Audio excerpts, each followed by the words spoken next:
welcome to another episode of SaaS Scaled. And I have with me here Tom Scott. And I actually didn't told Thomas before, but I have used his product in the past.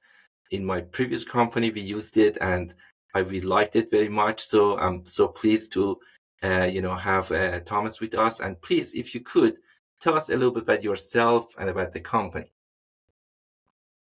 Sure, of course. So I'm Tom Scott. I'm CEO of Wrike. Wrike is a collaborative work management company helping companies manage workflows at scale. Typically complex. We focus on a number of specific use cases within that framework. We've got a pretty significant number within marketing, so creative marketing, production workflows. We do work with strategic PMO. We do work with professional services. And we do work within a manufacturing context as well. I've been with the company now for right at 3.5 years, and a little over 2 of those years as CEO. Prior to coming to Wrike, I've got a fairly long career in everything from telecom services to infrastructure to robotics and SaaS. So I've seen a wide variety of technological transformations, mobile, internet, automation. And so just a lot of recurring themes that, I've been able to see. Also everything from public companies to pre-revenue startups to, Fortune 500 businesses. So I've been really fortunate to have had just a really broad variety of experiences over the course of my career. Fantastic. And, we are going to tap into some of those topics, and I'm pretty sure that, some good discussions will surface and will come out of it. Normally, when I talk to people as experienced as you are, without even they realize when we speak, there are so many great points and insights will be discovered. So look forward to it. I wanted to really ask you, since you have had this experience with different companies, different fields, as you said, SaaS, other companies, how do you see the state of the kind of software business today? If you had to explain it in a tweet, in a very short way, how would you explain it to someone? I would say that the state of software is in a very evolutionary stage at this moment in time. You've got an entire world that is hyper focused on the changes that AI are bringing. But having been through a number of these transformational cycles in the past, there's a pretty big gap between the promise of what a new technology can do and where companies are in terms of understanding where they fit in that journey. And so I'd say if you kind of look across a lot of the SaaS, the vertical SaaS companies that have been out there, everyone is talking to their customers about how do you take advantage of this? Where do you fit? And I'd say this is a very evolving conversation, kind of depending on where you are in that relationship cycle with your own customers. And software since the beginning, that believe or not, is not that much. I don't think even we have 1 century of history in software yet. It's much younger, but increasingly every decade, it has been more and more impactful in the life of everybody person, not just technologists, but I'm talking about everyone that has benefited from software in particular and has been able to actually, improve the work, the productivity, the quality of life, everything. Uh, do you think that's accelerating? Is it going to be the next 10 years faster than the last 10 years?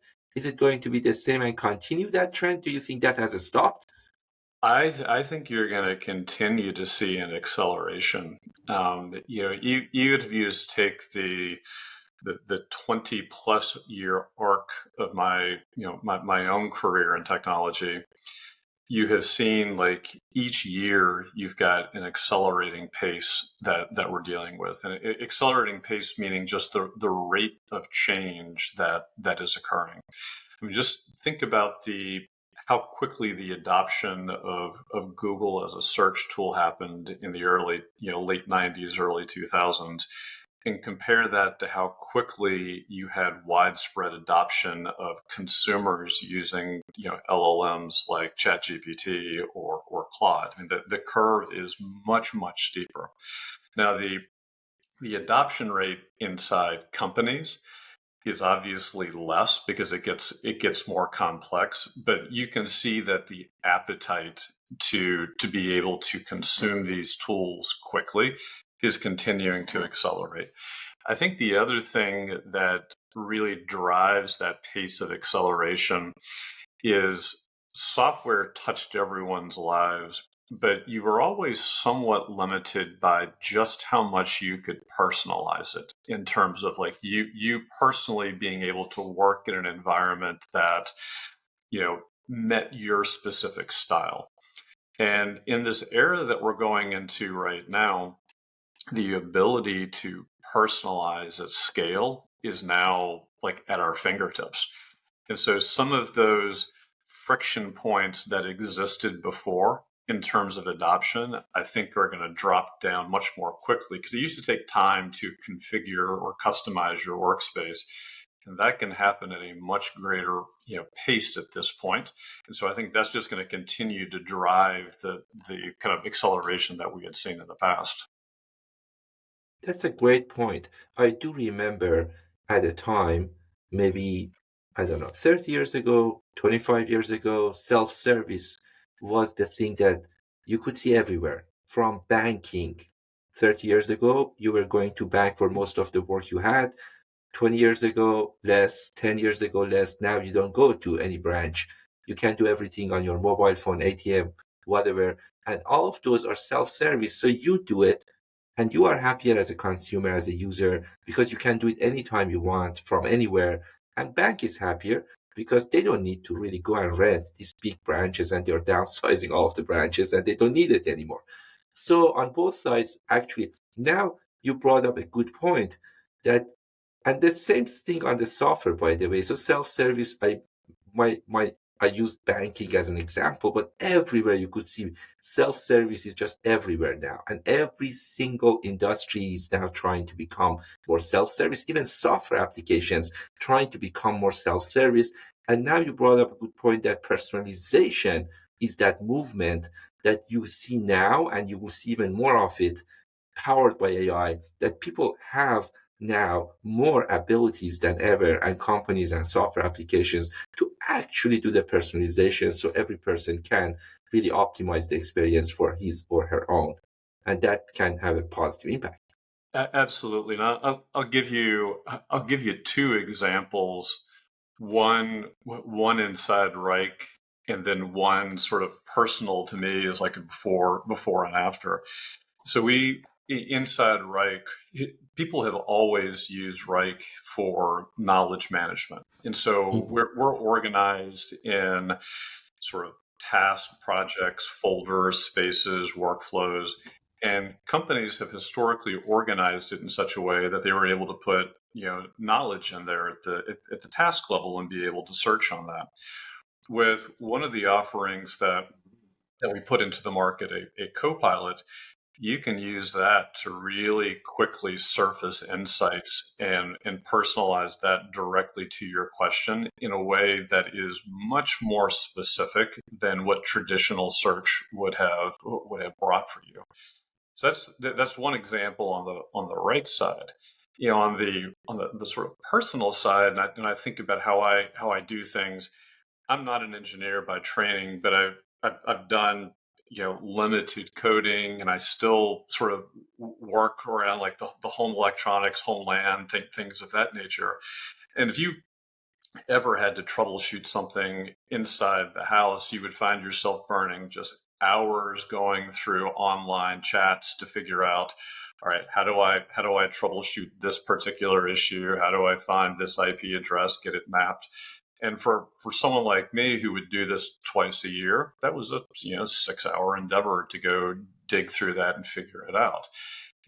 Now I can load up my diagram into any LLM. along with what my configurations are, and I can have it walk me through how to fix that in seconds, which was my example from last weekend of troubleshooting the IP cameras. So you can just see these very quick examples where you can personalize it to your environment, do it very quickly with the trouble ticket steps, work through it, and be able to resolve that. And I like doing it personally because it gives me a vision of exactly how I want to see us doing it with our customers or to Wrike internally itself. Interesting.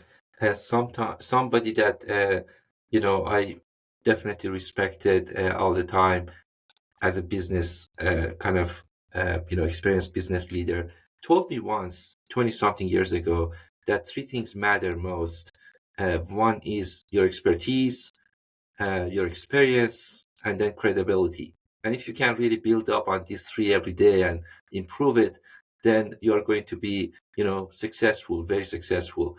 And do you think that now we live in a kind of world that, based on just what you said, the expertise is going to be maybe easier to attain, and it's not as difficult as before to really be expert because now we can augment the AI part with our knowledge, and you can gain it much faster.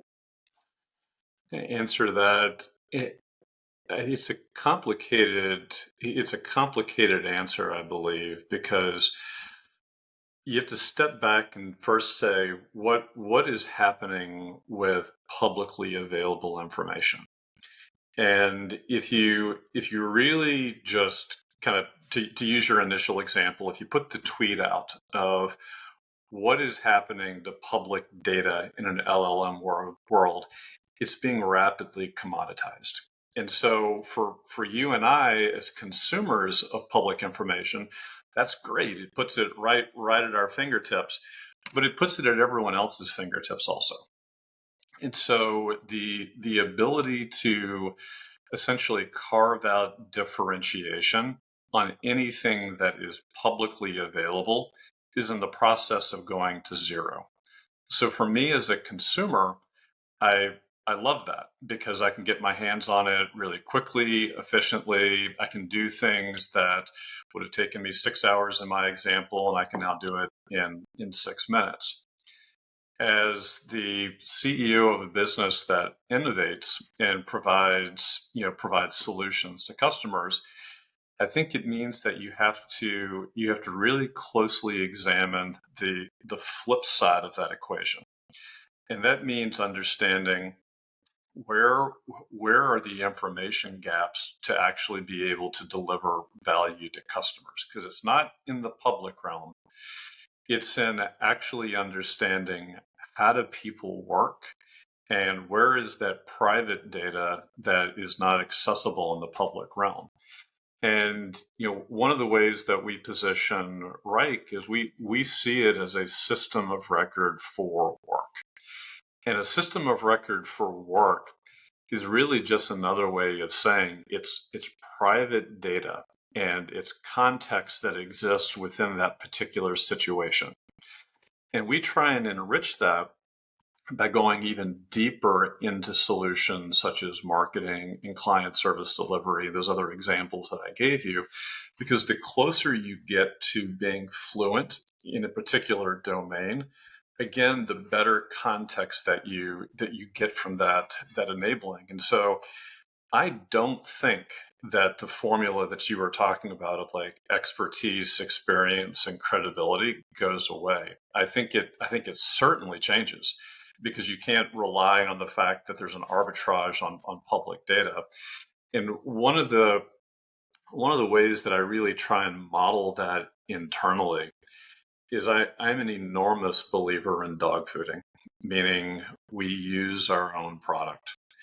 And we've always used Reich, but as we're in this new era of rolling out different AI enabled capabilities, I expect us to be doing that as well. And so I'm pushing us to kind of redefine how we do processes inside the company, really focused on a zero basis, meaning understand how we do it today, be like a deep expert in what we were doing, and then be prepared to completely blow it up if it doesn't work anymore, and really sort of think about what we're trying to accomplish as an organization. So use your prior experience, use your understanding of what got us there, but to be credible, you've got to really understand what's possible in the world today, because then you can turn around to your customers and say, I'm not asking you to do something that I didn't already do myself.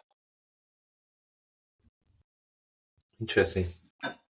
Uh, Now, when it comes to Wrike, and based on what you have seen in the company in the last few years, and at this point, you see that this new technology is coming and changes. What do you expect to see either in the domain that you are working or just in the company in the next 5 years? So there are a couple there are a couple areas that I would point to on this. We started off our conversation kind of highlighting the fact that every person, every company is actively talking about AI in some form or fashion.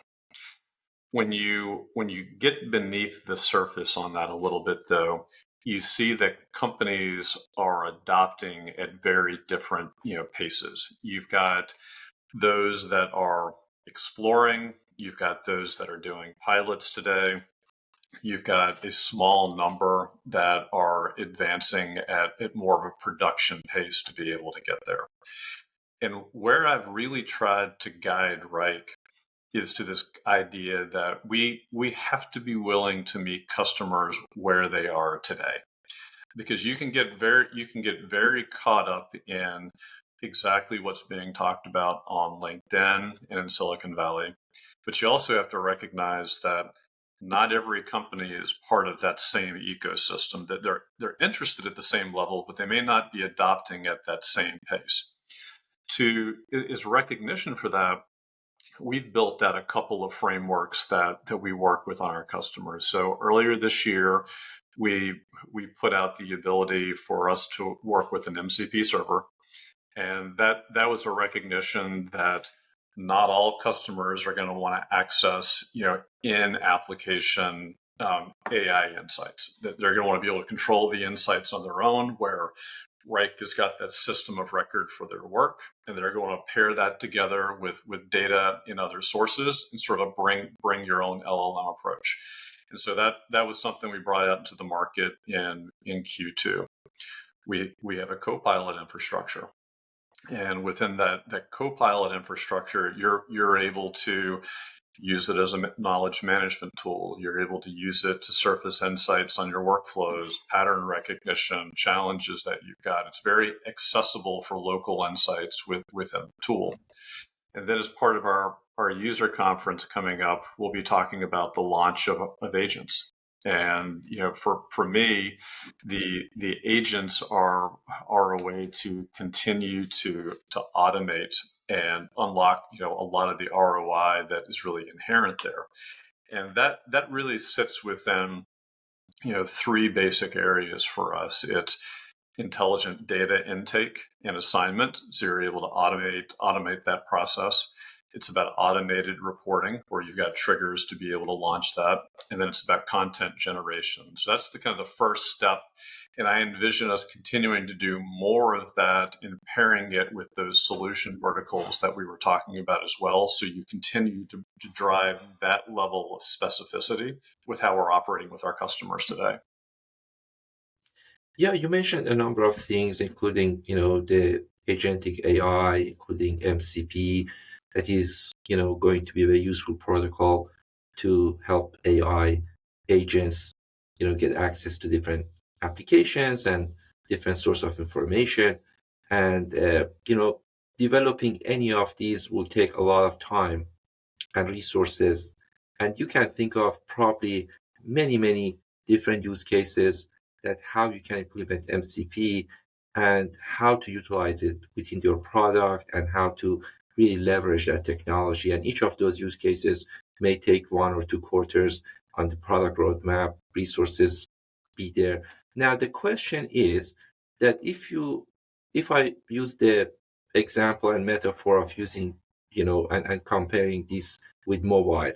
When the very first real, you know, a smartphone like iPhone with app market, with kind of people could go there and just add apps to their phone. That was a revolution when it happened. And then many companies back then, I remember that they went on a very fast track and they thought that mobile is going to be the future. No desktop, no laptop will be available 5, 10 years from now. And even in analytic worlds that I lived back then and in our world, then many analytic companies just they said that's it. We are going to put our bet on mobile, and we don't bet on desktop and laptops and old-fashioned browsers and these kind of things anymore. And it didn't pan out. I don't remember those names. Even I don't remember them. Some of those companies do not exist. And the same thing in AI for software leaders like yourself. The question is, what is the right pace to really go there and implement these? Is it the right time? Is it going to change? And then some of the efforts we are putting there 2 years from now can be done totally differently. So I should have waited for 2 years before I pulled the trigger. How do you really decide? How do you really think that what is the right pace? Or should we rush it, as some people, especially in Silicon Valley, advise that go as fast as you can? Should we really ignore it and say this is just hype for now? Let's wait and see and do nothing. Should we really go at the kind of a pace that makes sense and is purely based on really the use cases that make sense and bring real value to customers in the next few months? How would you really look at it and gauge your kind of resources and attempts to really get it? I think the point you were just making of focusing on where you can deliver return now is the critical question. To me, vision is incredibly important. Like you have to set the North Star of where you think the industry is going and where you think you can play your role in it based on your sort of assets and capabilities. However, you definitely cannot divorce yourself from, are you solving a pain point for a relevant customer now? Because when kind of going back to your mobile example of let's burn all the boats and let's go down the mobile path, you can find yourself getting pretty far away from how your customers are experiencing you right at this point in time. And the way I try and balance this is, we do have a vision, but we are constantly validating this with our customers. And for a company like Wrike that has everything from Fortune 500 extremely large businesses all the way down to the tiniest of the tiny, you have to kind of capture this in different buckets. So we work with customer advisory boards for our bigger customers. We work with community on the lower end, and then within these sort of new innovations that you and I are talking about here, we frequently work with early adopters to help shape roadmap, where I almost think of it as like co-creating the future, where we'll bring them an idea or vice versa. We'll bring them into the road mapping. They'll be testing this with us, and then they'll come out and be willing to talk about the results that they're able to generate. And it's a way for us to validate, hey, you were working this way. You were one of like our better customers within like this particular use case. We have now built this, which at least in our mind advances what you're trying to do.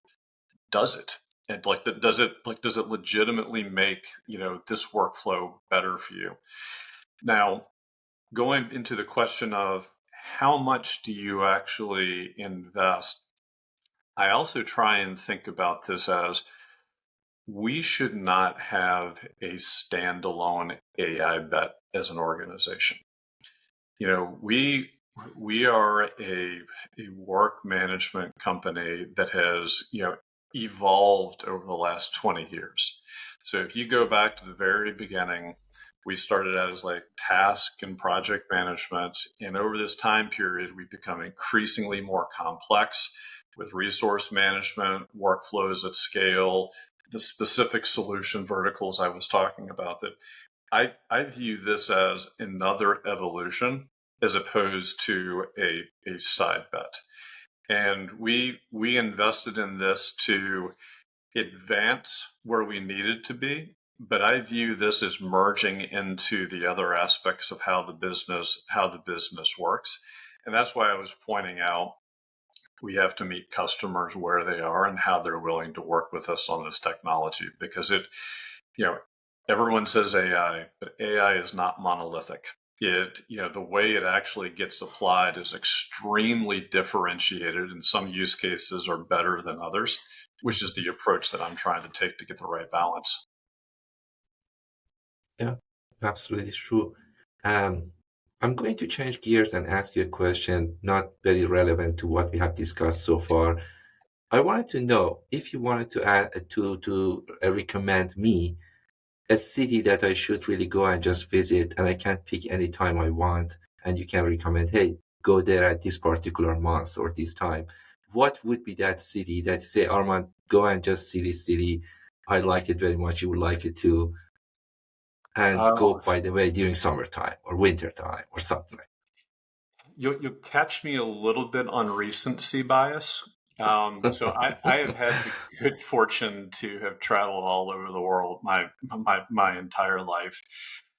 One of the places, though, that I had not been until June was Istanbul, Hmm. and that was just an amazing experience. I mean, you have to be into you have to really be into history and language and culture, but I thought that was just such an amazing experience. I must have taken 2,000 photos of just walking around, so that highly recommend. But again, recency bias.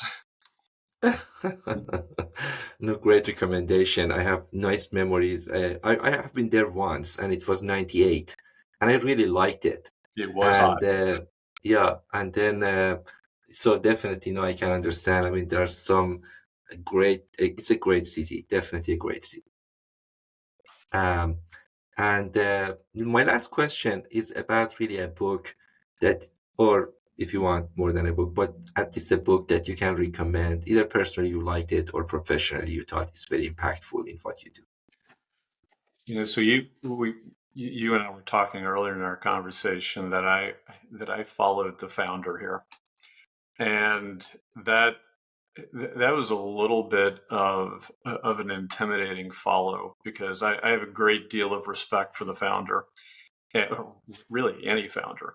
And I've had the good fortune to work with several that had created categories.